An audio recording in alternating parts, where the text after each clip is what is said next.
Hi, my name is BREGJE and you are watching Estona tutorials.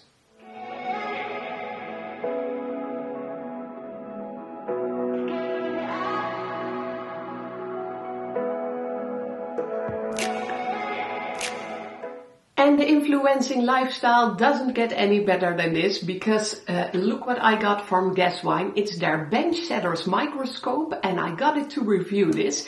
And I didn't just get it, it came here after a lot of deliberation, and I am going to tell you exactly what we spoke about and how I think this can help you out greatly as well. As you know, I have worked with Guesswine on a couple of occasions, and I always recommend them if people are looking to buy tool packages.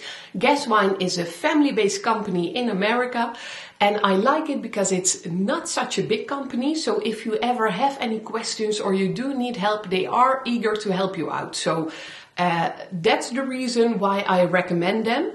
If you do order something at Guesswine, please know that there is a code you can use. It's EST21, and that will give you a 5% discount on all of their tools, or almost all of their tools. So I was talking to Roger from Guesswine, as I often do, and we were talking about the fact that I can't see very sharply anymore. Maybe it has something to do with the age. It's a possibility. I'm over 40 now, so everything is going downhill. And we were talking about what's it called? A viewer to put over your head with the lenses that you can move around. And the one I'm talking about is this. So it was quite expensive, to be honest. I believe it did cost me a couple of €100. And you can put this on your head, and you have these lenses here that you can move around for a better view.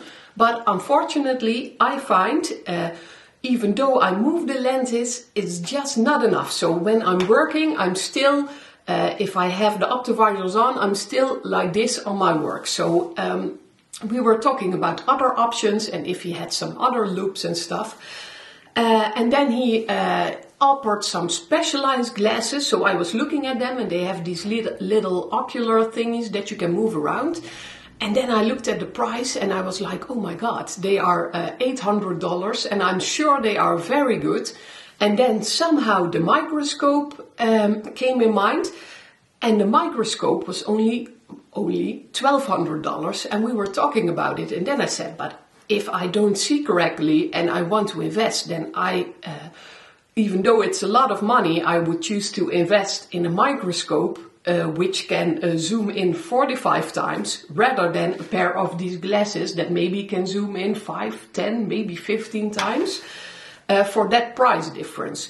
So we talked about it, and then Roger said, I was like, you know what, I will send this microscope to you and you can test it out. And it's a product that has been sold very often with them, and they get a lot of good feedback. There are microscopes that cost way more, but 45 times magnification should do it for me. So in this tutorial, you will see me build up this microscope, the first use, and how to set it to your preferences. Now let's take a look. I am super curious.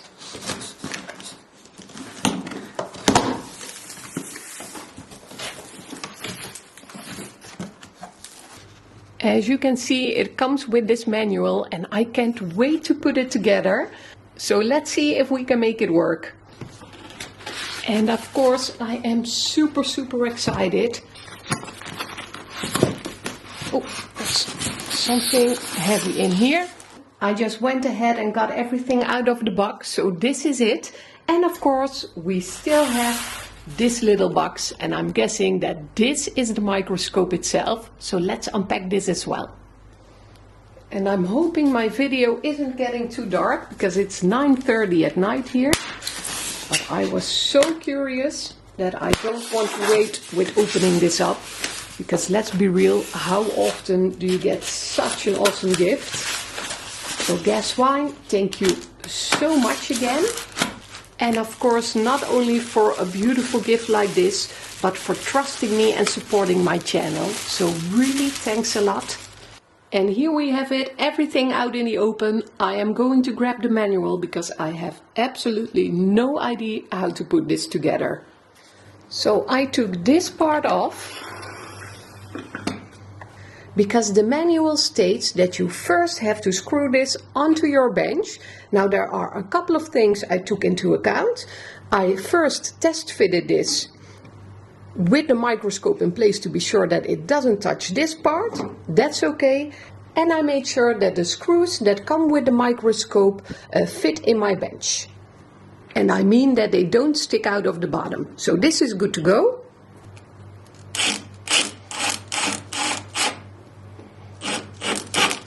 And just a small tip, for you this might make sense, but for me it didn't.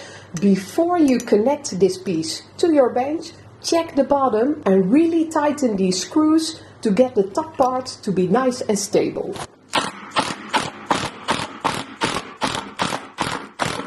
I put this part back up here, and what I really like is that you can easily turn it out of your way while working.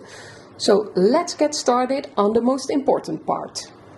Here is the microscope. We need to take off this lid and add this lens.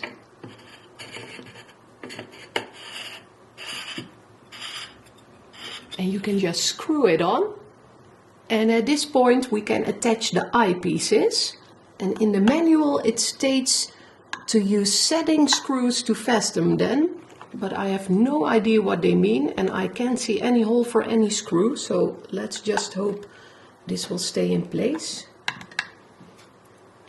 Now, this part isn't explained in the manual, but if you look at the picture, it is quite obvious what you need to do. Take off this cap here and just slide it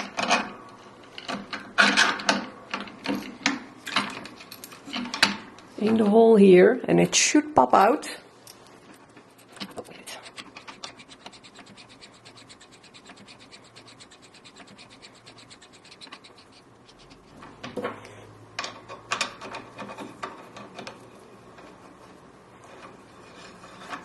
And by moving this lever just a bit, this comes undone and you can change the position.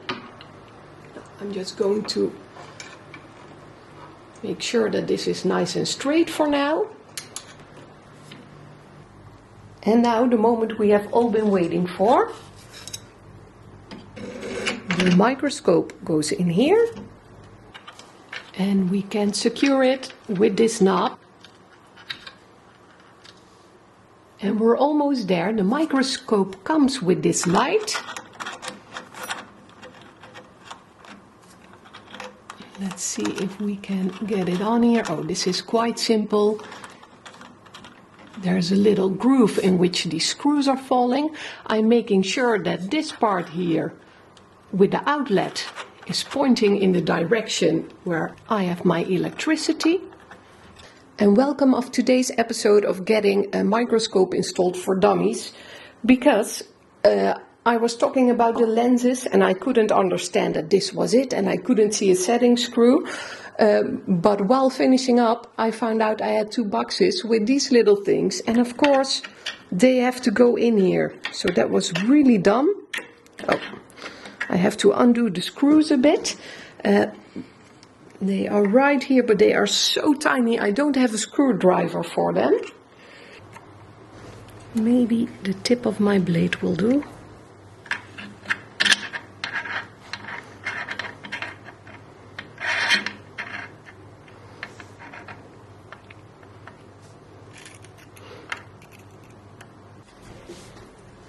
Let's add the second one.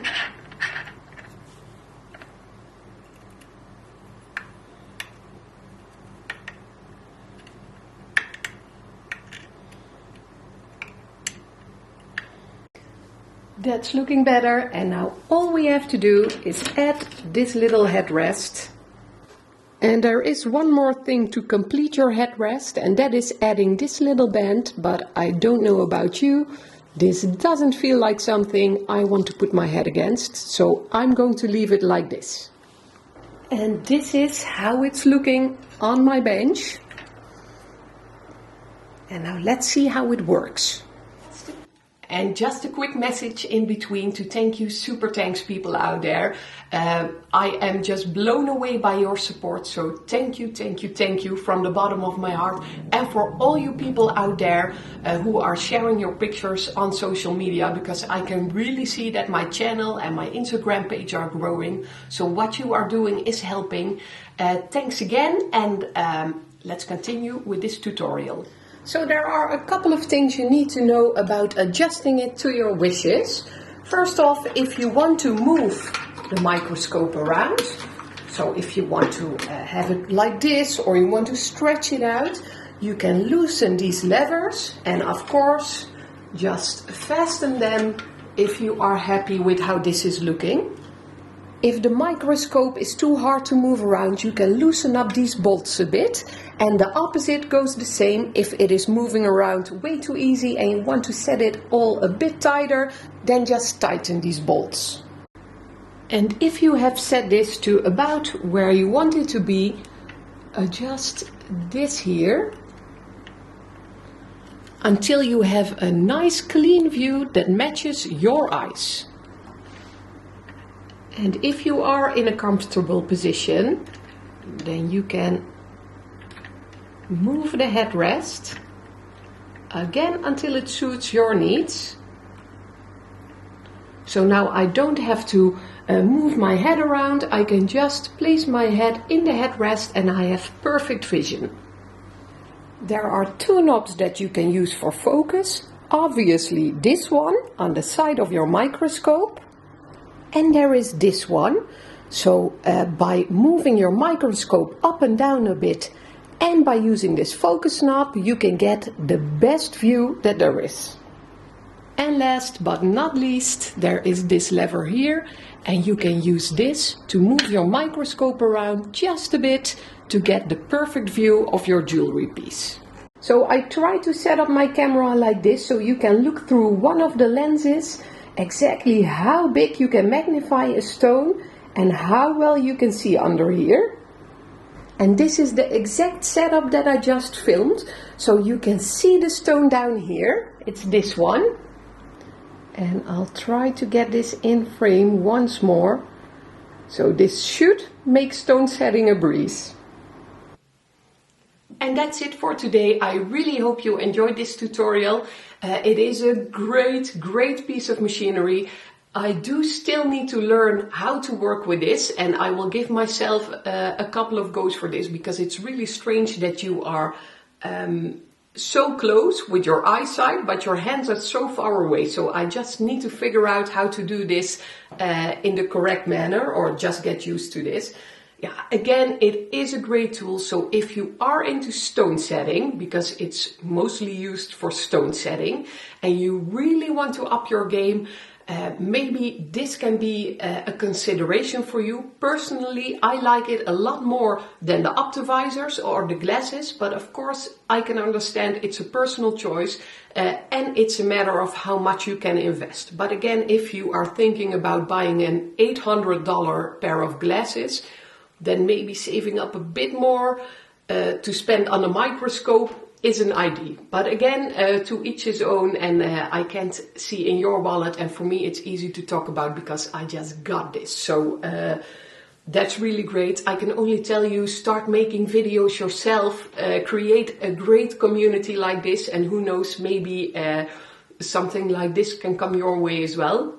Gas wine, Roger, thank you so much. I am so going to enjoy this. This is just great. Flabbergasted, nothing more to say. So thank you very much. You for watching, of course, Roger for getting this thing in here, and I'm really happy with it. I hope you have a wonderful weekend, and I would love to see you again next Thursday at the next Estona tutorials.